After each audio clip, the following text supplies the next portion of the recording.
At COP26, government leaders, international organizations, the private and finance sectors announced in different commitments and pledges that our world must not only become net zero, but also nature positive for the benefit of both people and the planet. Nature positive seems to have become the new buzzword and is the new goal. Over 90 heads of state have signed the Leaders' Pledge for Nature to reverse loss of biodiversity by 2030. More than 700 businesses have called for nations to reverse the loss of nature as soon as possible.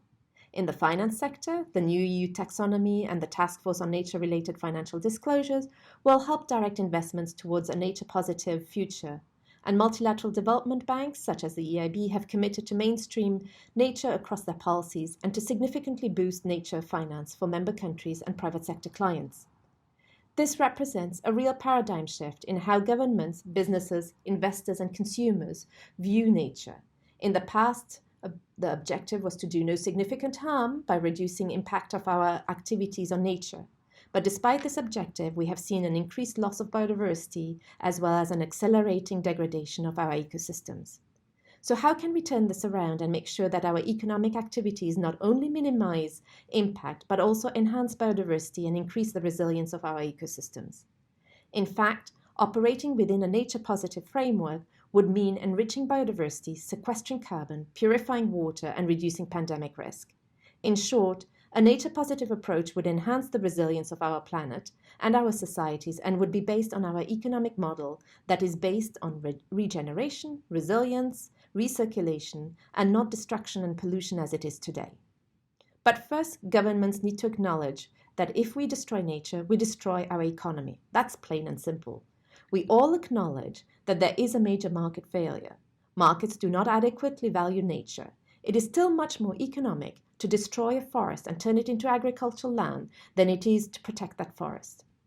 We have to fundamentally shift that thinking, and we can only do that through regulation, moratoriums, or through the right incentives to drive that change, as we have been the ones to create the dual nature and climate emergencies. A nature-positive approach would contribute to solving both crises.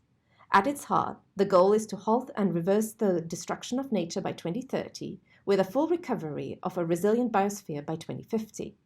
And it makes just good economic sense to transform the economy, and especially its three pillars, such as the food production, infrastructure, and energy pillars. But in order to get there, we need capital markets to be pricing nature.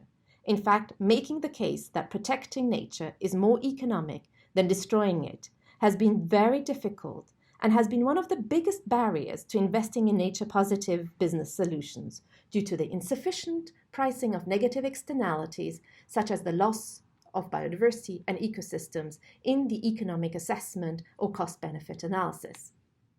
Because policy makers and investors haven't been able to properly value nature, the finance industry has been using the carbon market as a proxy for investing in it, but carbon as a pollutant and not as the fundamental building block of life, which is carbon in its solid form. Governments need to account for the ecosystem benefits and nature beyond carbon capture. We are only now just beginning to correct this market failure and bringing the power of markets to essentially reverse the damage that they have done for a long time and unlock financing for nature-based solutions and addressing the drivers of biodiversity loss. Harnessing the power of markets can protect our environment, prevent its rapid destruction. But the definition of net nature positive must clearly state that companies and countries cannot destroy nature in one place and restore it elsewhere. This is simply not acceptable. It is associated with issues of environmental integrity, with human rights, and therefore will be open to criticism of greenwashing, and justifiably so. The problem is that at the moment, nature is not bankable, it is not investable, and it is not an asset. Nature-based solutions finance is smaller in scale than climate finance and relies more heavily on public finance. The public sector, governments and public international organizations, plays a fundamental role in creating opportunities and demand for investments in nature-based solutions.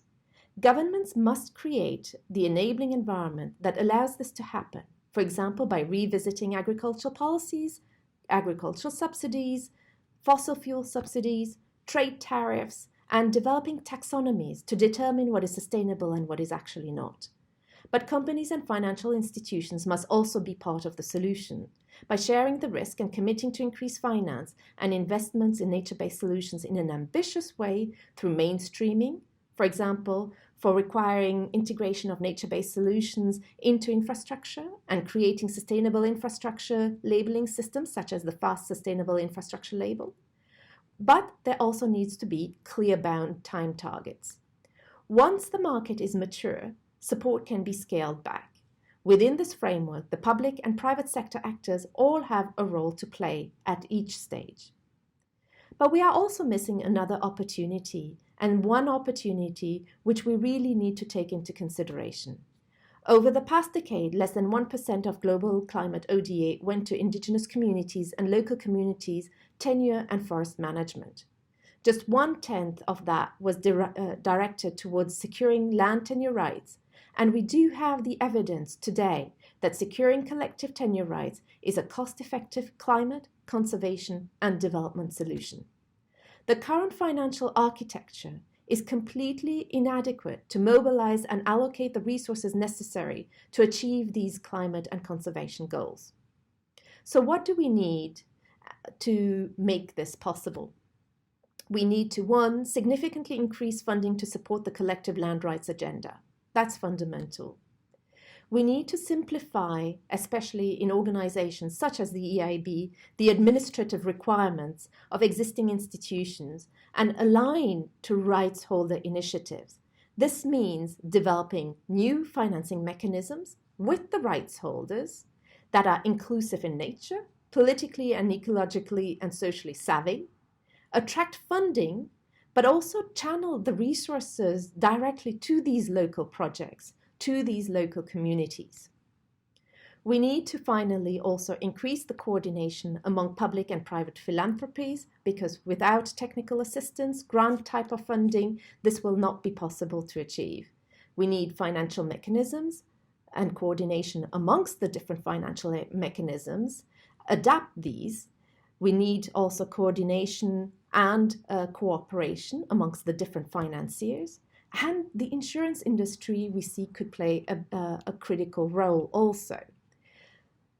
Only when we have all this in place, we will be able to halt and reverse the destruction of nature by 2030, with a full recovery of a resilient biosphere by 2050.